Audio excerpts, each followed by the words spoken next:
आखिरी चुनाव है। मोदी अगर फिर से आए तो नई चुनाव होंगे, नहीं करने देगा और डिक्टेटरशिप आएगी। डर के कोई दोस्ती छोड़ रहा है, कोई पार्टी छोड़ रहा है, कोई गठबंधन छोड़ रहा है। अरे इतने डरपोक लोग अगर रहे तो क्या यह मुल्क बचेगा? क्या यह संविधान बचेगा? क्या यह डेमोक्रेसी बचेगी? इसीलिए ये आखिरी चांस है आपको वोट देने का। इसके बाद कोई वोट नहीं देगा, क्योंकि ये पुतिन, रशियन पुतिन का जो प्रेसिडेंट इलेक्शन होता ना, वैसा ही होते चले जाएंगे। सोनिया गांधी जी की उपस्थिति में स्वयं डॉक्टर मनमोहन सिंह जी ने कहा कि जब मुझे प्रधानमंत्री बनने के लिए कहा गया तो मैं प्रणव दा के पास गया। मैंने कहा, प्रणव दा आप मुझसे अधिक योग्य हैं। डॉक्टर मनमोहन सिंह कहते हैं, प्रणव दा आप सबसे अधिक योग्य हैं, मगर मैडम ने मुझे कहा है। लोकतंत्र का अद्भुत स्वरूप है। पहले प्रधानमंत्री से लेके अंतिम प्रधानमंत्री तक, 0 वोट से लेके 0 वोट तक प्रधानमंत्री बनाने वाले लोग आज कहते हैं कि लोकतंत्र हमें समझ में नहीं आता है और लोकतंत्र के वास्तविक रक्षक वो हैं। फिर मैं कह रहा हूं, भारत के इतिहास में इनके जितने प्रधानमंत्री बने, इंदिरा गांधी जी क्या चुन के आई पहली बार? नहीं, कांग्रेस के अंदरूनी लड़ाई, इंडिकेट सिंडिकेट की लड़ाई में गूंगी गुड़िया के रूप में आई। स्वर्गीय राजीव गांधी जी का चुन के आए? नहीं, इंदिरा जी की दुखद हत्या से उपजी परिस्थितियों के कारण बनाए गए। श्री पीवी नरसिम्हा राव कैसे बने सबको पता है, और डॉक्टर मनमोहन सिंह सबको पता है। तो भारत के राजनीतिक इतिहास में लोकतांत्रिक ढंग से अगर किसी पार्टी के 2 ही प्रधानमंत्री चुन के आए, जो जनता के सामने हमने रखा यह प्रधानमंत्री होना चाहिए और जनता ने चुन के कहा यही प्रधानमंत्री होना चाहिए, एक श्री अटल बिहारी वाजपेयी और एक श्री नरेंद्र मोदी। क्या बात करते हैं। कांग्रेस के तत्कालीन राष्ट्रीय अध्यक्ष देवकांत बरुआ ने लगाया, India is Indira and Indira is India. और आज तक कांग्रेस के किसी राष्ट्रीय अध्यक्ष ने उसके लिए माफी नहीं मांगी है, तो वो कांग्रेस का आज तक आधिकारिक बयान है। सच है, जो आर्बिट्रेरी अधिनायकवादी शक्तियां थीं, उनके हाथ से अब सत्ता को निर्णायक रूप से जाने का समय आ गया है। 1985 शाहबानो केस कि जब लगा सुप्रीम कोर्ट शरिया के खिलाफ जा रहा है, तो Supreme Court has been trounced by the brutal majority in the parliament in favour of sharia and this was a secular state. वरना दुनिया में कोई एक सेक्युलर स्टेट का उदाहरण बताएं जहां शरिया सर्वोच्च न्यायालय से ऊपर हो। खड़गे जी ने एक और जो गंभीर बात बोली है, वो मैं सारे करोड़ों देशवासियों से कहूंगा, इसको गंभीरता सोचिए। उन्होंने कहा कि हम गुलाम थे और कहते हैं कि तुम लोग गुलाम के भी गुलाम थे। ये गुलामी की मानसिकता है। आप कह रहे हैं कि हम दुनिया के एक विचित्र देश बताए जाते हैं कि जो 1000 साल तक गुलाम रहा, फिर भी जो समाज में विकृतियां आई, समस्याएं आई, उसका कारण शासक वर्ग नहीं था, हम थे। ये कौन सी गुलामी की मानसिकता है। लगा कि हमने सरकार चलाई और आज जो कुछ भी है वो कांग्रेस के वजह से है। शिक्षा, दवाखाने, स्टील फैक्ट्रीज, पूरे देश में कुछ ना कुछ अगर दिखता है वो कांग्रेस का दिखता है। उनके क्या दिखते हैं? उनका कुछ नहीं। लोगों को लड़ाने के लिए चलो तुम लड़ते रहो, मैं मजा करता हूं बोल के वो लोग अपनी छवि बना लिए हैं। तो आपको सोचना है। आपको और एक बात कहता हूं, ये आखिरी चुनाव है। मोदी अगर फिर से आए तो नई चुनाव होंगे, नहीं करने देगा और डिक्टेटरशिप आएगी।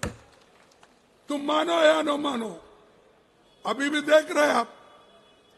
परसों ही हमारे पास के एक नेता को उधर लेके गए, इंडिया का गठबंधन का। कौन है?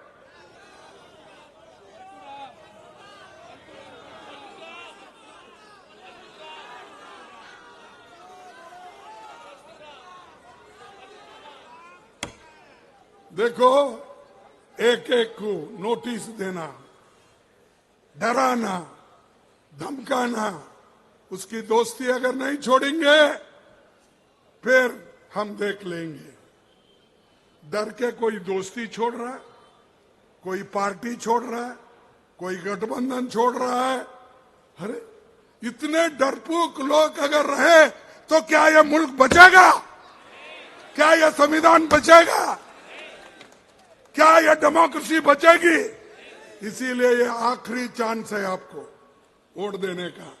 इसके बाद कोई वोट नहीं देगा, क्योंकि ये पुतिन, रशियन पुतिन का जो प्रेसिडेंट इलेक्शन होता ना, वैसा ही होते चले जाएंगे। ध्यान में आ रहा है आपको? इसके बाद नो चुनाव, उन्हें अपनी ताकत के ऊपर वो चलाएंगे, चुन के आएंगे, 200 लाएंगे, 300 लाएंगे, 400 लाएंगे, 500 लाएंगे। अगर हमारी सब 543 है तो उसको बढ़ा के फिर 600 भी बना देंगे। तो ये संविधान की रक्षा करना, डेमोक्रेसी की रक्षा करना, इलेक्शन बार बार होना, चुनाव होना, इसकी जिम्मेदारी आपके ऊपर है। आप अगर चाहते हो तो डेमोक्रेसी बच सकती है। प्रकार के आधारहीन और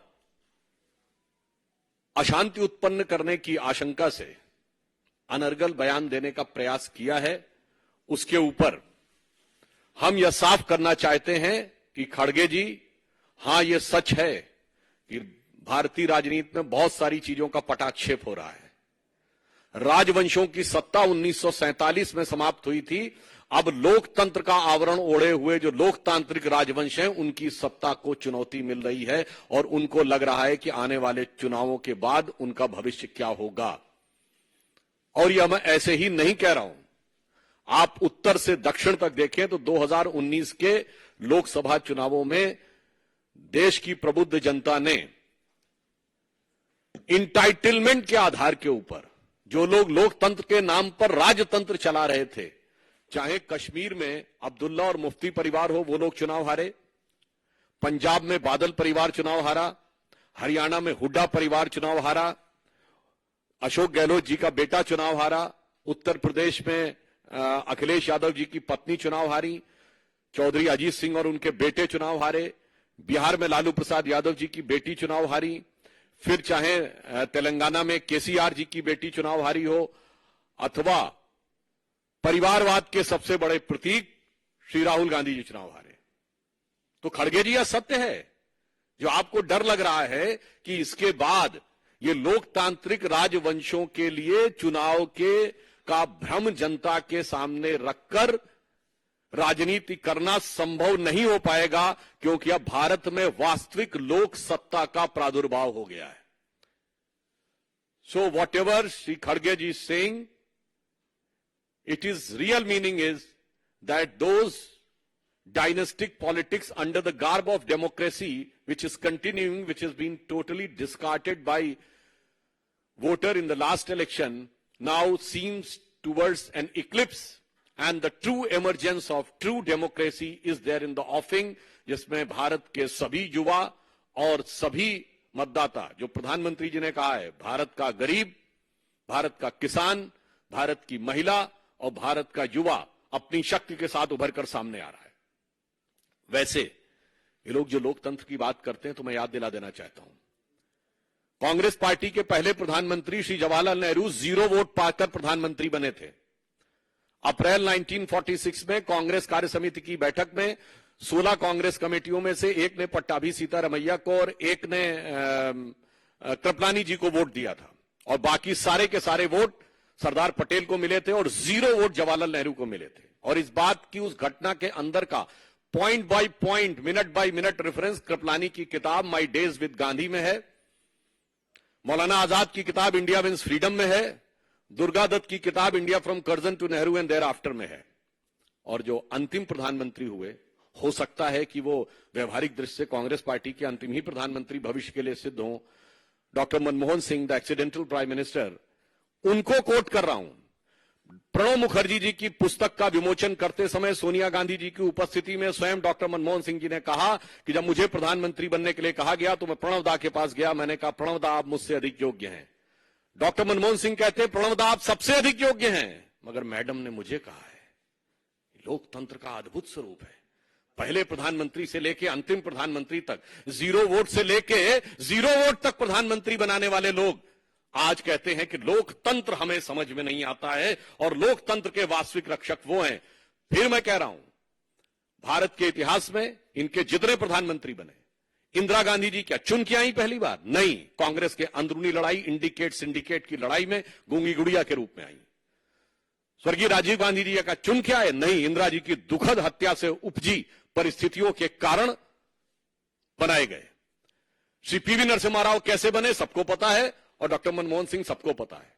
तो भारत के राजनीतिक इतिहास में लोकतांत्रिक ढंग से अगर किसी पार्टी के 2 ही प्रधानमंत्री चुन के आए, जो जनता के सामने हमने रखा यह प्रधानमंत्री होना चाहिए और जनता ने चुन के कहा यही प्रधानमंत्री होना चाहिए, एक श्री अटल बिहारी वाजपेयी और एक श्री नरेंद्र मोदी।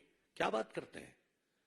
और जहां तक लोकतंत्र की रक्षा की बात है, तो जवाहरलाल नेहरू जी ने मजरूर सुल्तानपुरी को 2 साल इसलिए जेल में रखा था कि उन्होंने आर्टिकल लिख दिया था कि नेहरू जी की स्टाइल ऑफ फंक्शनिंग में हिटलर की झलक नजर आती है।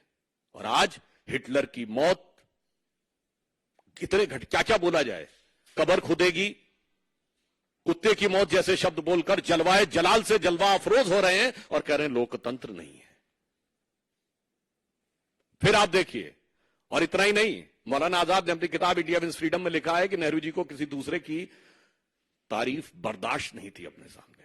ये वो 40 पेज हैं जो उन्होंने कहा था कि उनकी मृत्यु के 30 साल बाद प्रकाशित किए जाएं, जो 1988 में प्रकाशित हुए थे।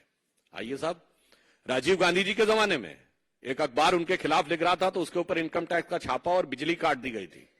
और आज की युवा पीढ़ी को याद रखना चाहिए, राजीव गांधी जी के जमाने में एक पोस्ट एंड टेलीग्राफ एक्ट आया था, जिसमें सरकार को यह अधिकार दिया गया था कि वो जिसकी चाहे चिट्ठी खोलकर पढ़ सकती और आपत्तिजनक बात लिखे तो कार्रवाई भी हो सकती। जैसे आप कल्पना करिए कि सरकार आज आपके सारे कम्युनिकेशन पढ़े और पढ़कर केवल उसी के आधार पर कार्रवाई कर सके। वो तो ज्ञानी जैल सिंह जी ने उसे पास नहीं होने दिया था।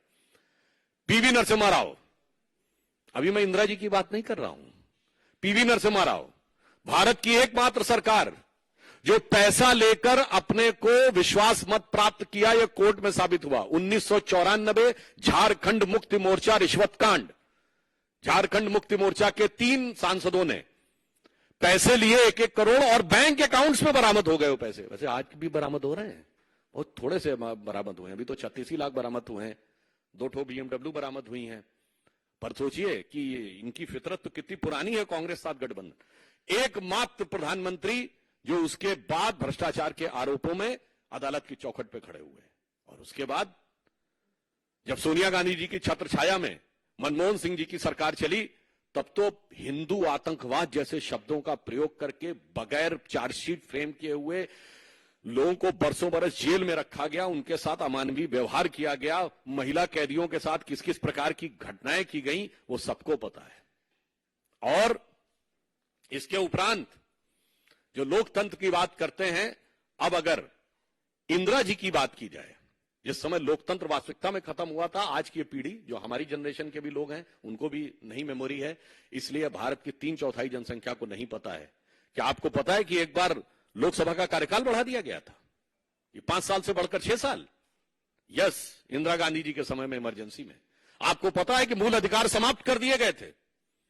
और मैं याद दिलाना चाहता हूं कि लालू प्रसाद यादव जी की बेटी का नाम मीसा है। वो क्यों है? MISA एक एक्ट था, maintenance of internal security act during emergency, जिसमें अगर किसी को जेल में डाल दिया जाए तो वो जमानत के लिए अर्जी नहीं दे सकता था, वो कोर्ट नहीं जा सकता था। एक बार जेल में गए तो अंदर, न वकील, न अपील, न दलील, अंदर।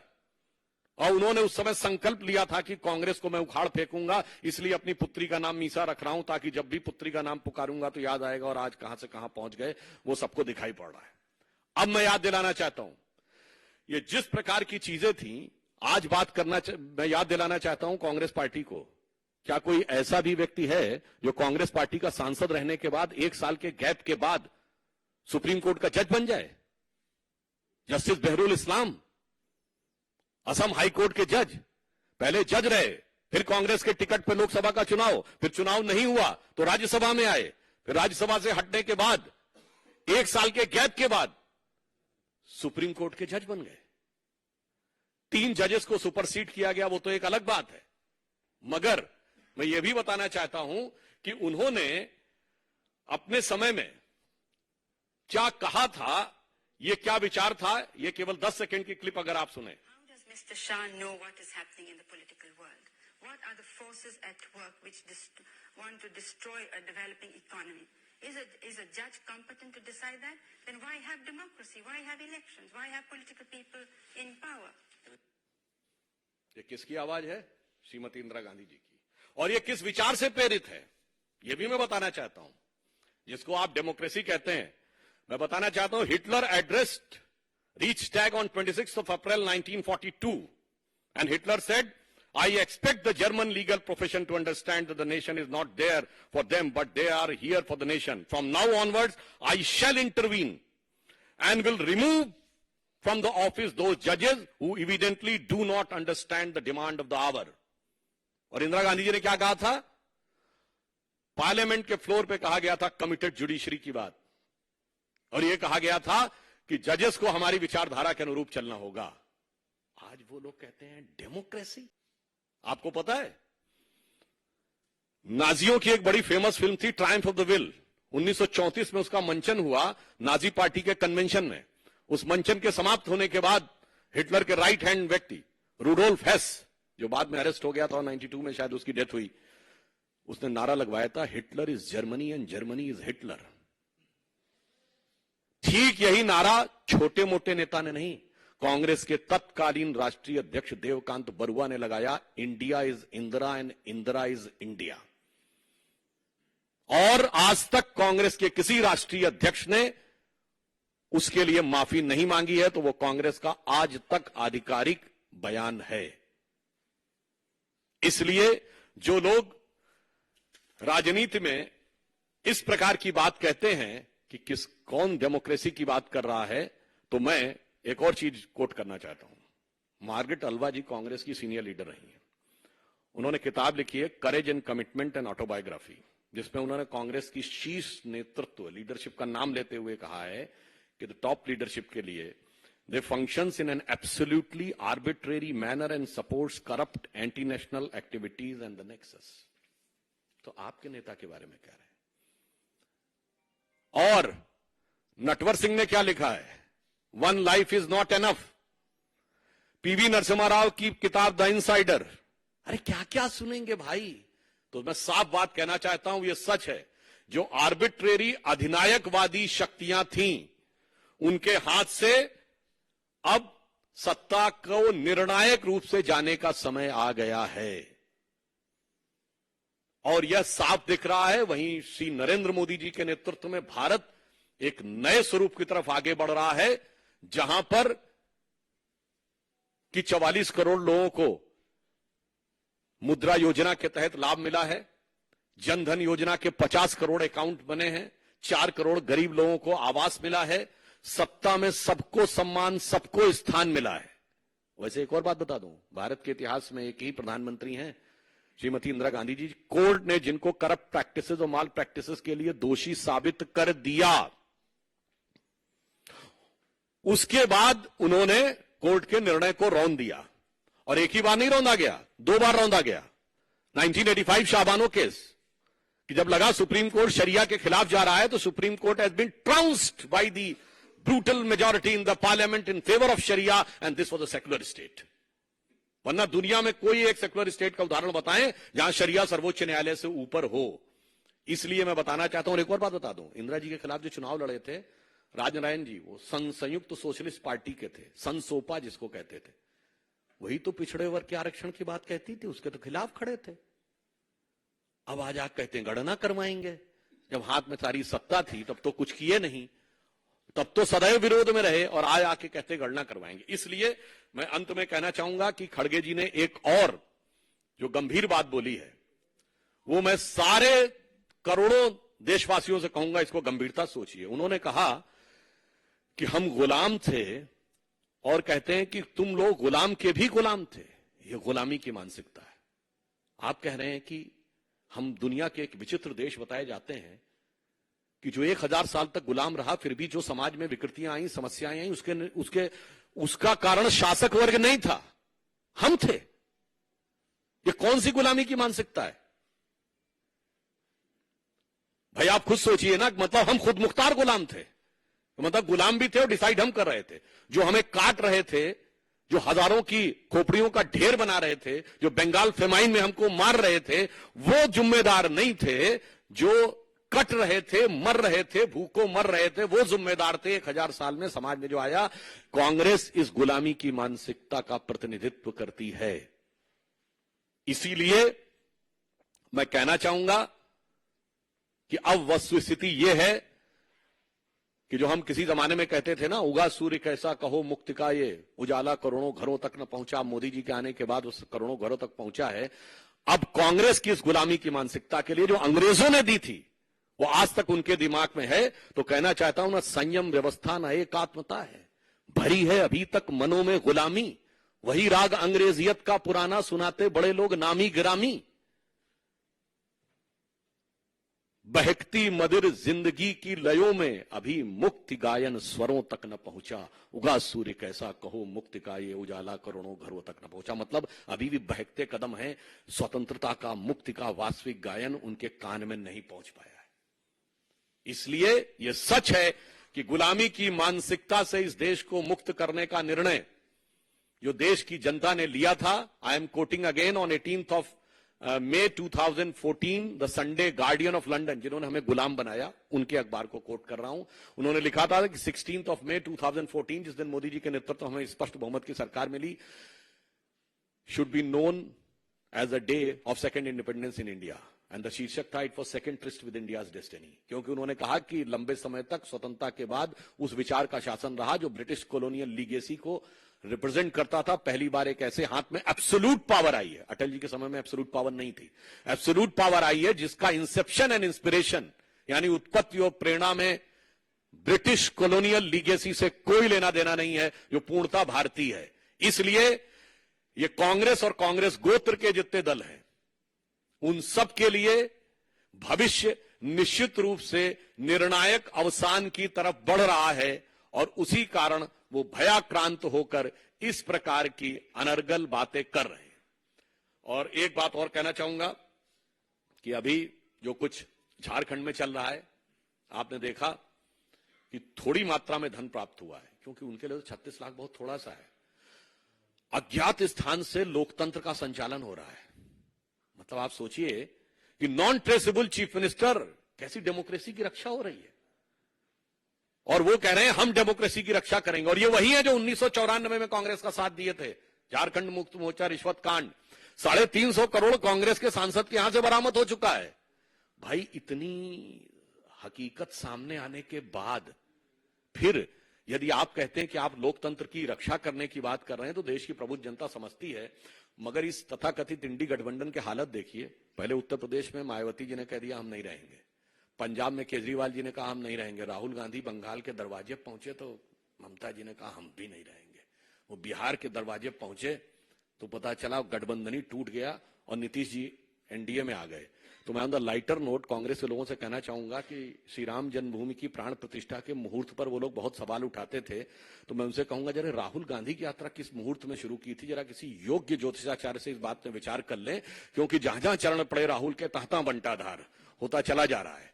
तो मैं अंत में इस इंडी गठबंधन के लिए कहना चाहूंगा कि भाई, अब जितने भी चेहरे लगा लो, ये भ्रष्टाचार तुष्टीकरण छुपने वाला नहीं है। तुम चाहे जात बिरादरी की बात कर लो या लोकतंत्र खत्म होने का झूठा प्रपंच कर लो, तुम्हारे घर की हकीकत नहीं छुप सकती, क्योंकि अब जनता आपके चेहरे को देख रही है।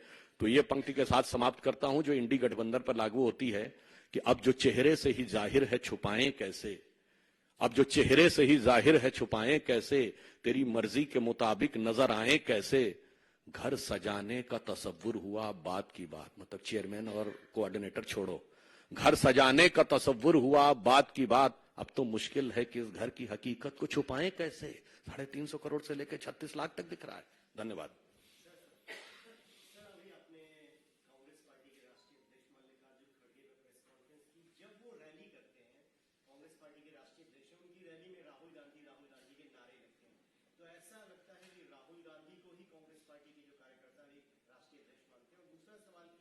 जो प्राण प्रतिष्ठा हुई थी मुझे लगता है कि उस फतवे के संदर्भ में जो तथाकथित सेकुलर लोग हैं, जो अपने को सेकुलरिज्म का सूरमा और स्वघोषित अलंबरदार कहते हैं, उनसे हमें प्रतिक्रिया की अपेक्षा है। और खड़गे जी ने जो बात कही तो देखिए बिल्कुल बिल्कुल साफ है। खड़गे जी आज राष्ट्रीय अध्यक्ष भी हैं और राज्यसभा में नेता प्रतिपक्ष भी हैं, कांग्रेस के सबसे वरिष्ठ नेता हैं। आयु की दृष्टि से अगर राजीव गांधी जी जीवित होते तो उनसे अधिक आयु के हैं, मगर क्या करें, रैली राहुल गांधी के लिए करना पड़ती, जो न राष्ट्रीय अध्यक्ष, न उपाध्यक्ष, न महासचिव है, न नेता प्रतिपक्ष हैं। पिछले के पिछले लोकसभा सत्र में याद करिए, राहुल गांधी जी बयान दे रहे थे और नेता प्रतिपक्ष लोकसभा अधीर रंजन चौधरी जी बाईं तरफ खड़े थे, नेता प्रतिपक्ष राज्यसभा खड़गे जी दाईं तरफ खड़े थे। ये कांग्रेस का असली चेहरा है, ये है लोकतंत्र का असली चेहरा, जो जवाहरलाल नेहरू से लेके मनमोहन सिंह तक है, वही आज सामने दिखाई पड़ रहा है। इसलिए अब कितने भी मुखौटे लगा लें, इस चेहरे की हकीकत को छुपा नहीं सकते।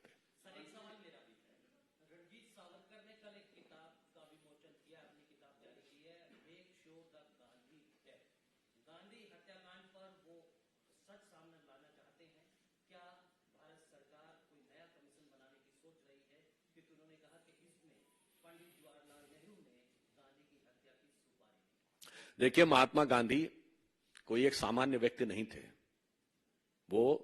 उनको इस देश में वो दर्जा प्राप्त था कि उन्हें राष्ट्रपिता तक की संज्ञा दी गई। तो एक विचार थे, वैचारिक अधिष्ठान थे। अगर देखा जाए तो गांधी की आत्मा क्या थी? उनका नित्य का भजन था रघुपति राघव राजा राम, राजनैतिक दर्शन था राम राज्य, और अंतिम शब्द था हे राम, जो आज तक उनकी समाधि पे लिखा है। और गांधी जी की आत्मा की वास्तविक हत्या उस दिन हुई जिस दिन गांधी नाम के स्वयंभू उत्तराधिकारियों ने कोर्ट में हलफनामा दे दिया कि राम काल्पनिक थे, अर्थात महात्मा गांधी की समाधि पे लिखे हुए राम को, यानी गांधी के दर्शन को, भजन को, शब्द को झूठा कह दिया। मुझे लगता है महान व्यक्तित्वों की आत्मा के साथ ऐसा दुर्धर्ष प्रयोग करने वालों को जनता उचित दंड देगी।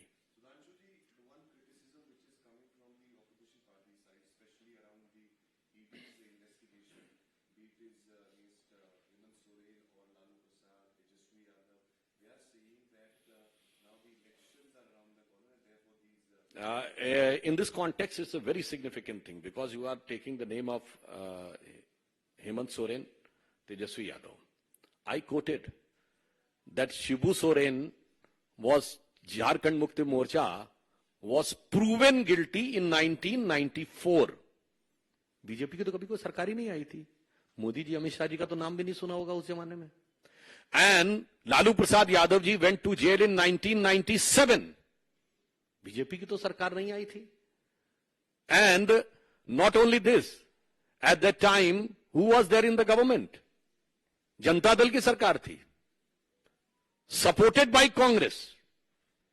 सो now those who were proven guilty by the court of law in 1994, those who went to jail after proven guilty in 1997, now trying to put the blame post 2014। भाई साहब, ये आपने आइंस्टीन की थ्योरी ऑफ रिलेटिविटी में देखा होगा ना, time travel की बात। वो ग्रैंडफादर पैराडॉक्स है ना, कि वो पिछली पीढ़ी में जाकर अपने ग्रैंडफादर को मार देगा तो आगे उसके पिता कैसे पैदा। ये तो कह रहे हैं कि ये पास्ट ट्रेवल का इससे बड़ा उदाहरण नहीं देखा होगा कि 2024 में कह रहे हैं कि जो सन 97 में हुआ, जो सन 94 से हम करते आ रहे हैं, मगर दोष उसका 2014 के बाद है।